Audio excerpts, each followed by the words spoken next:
Hello everyone, welcome to my channel. Please subscribe and keep watching more details. The Curse of Oak Island. Unexpected find at 185 feet leads guys to suspect they have the money pit. This week on The Curse of Oak Island, the guys are surprised and delighted to dig up wood from a depth that means it must be connected to the money pit. This was a great, fast-paced episode, which brought us lots of intriguing discoveries and answers, albeit not always the answers that the team or us viewers wanted. But it does feel like the guys are making real progress.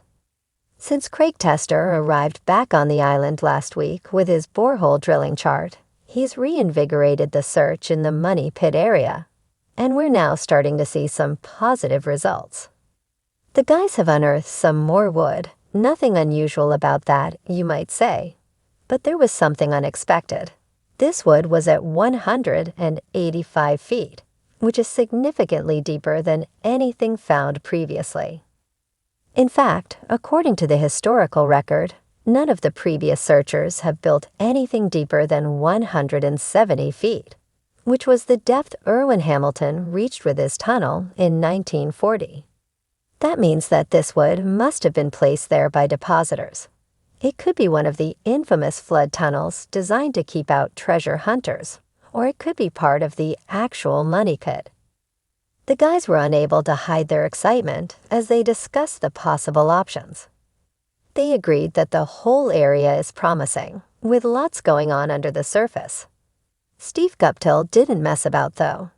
He said one option is we could be in the money pit. They discussed whether or not to drill even deeper. When Craig briefed Marty Lagina on the situation, the latter seemed confused as to why they hadn't already started digging deeper.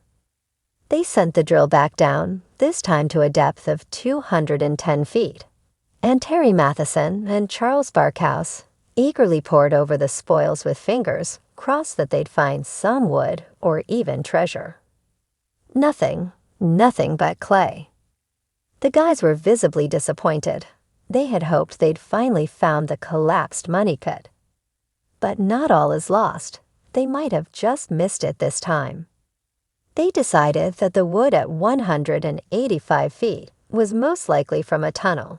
So the next step is to reposition the drill and to try to follow the tunnel, hopefully all the way to the money pit. Also this week, there was huge excitement when everyone thought that Gary Dayton had unearthed a gold or gold-plated knob/handle. Unfortunately, the bubble was burst by a combination of Laird Niven and expert Sandy Campbell, who pointed out it was just a fancy brass knob.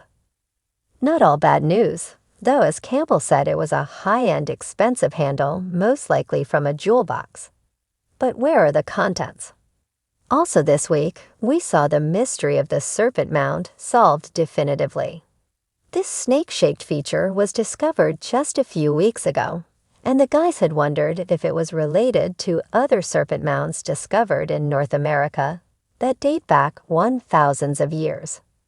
However, archaeologists Aaron Taylor and Miriam Emerald concluded that it was not one of these mounds, but simply a pile of rubble, probably the spoils from another excavation. Perhaps more intriguingly, it could be, as Marty suggested, spoils from the money pit.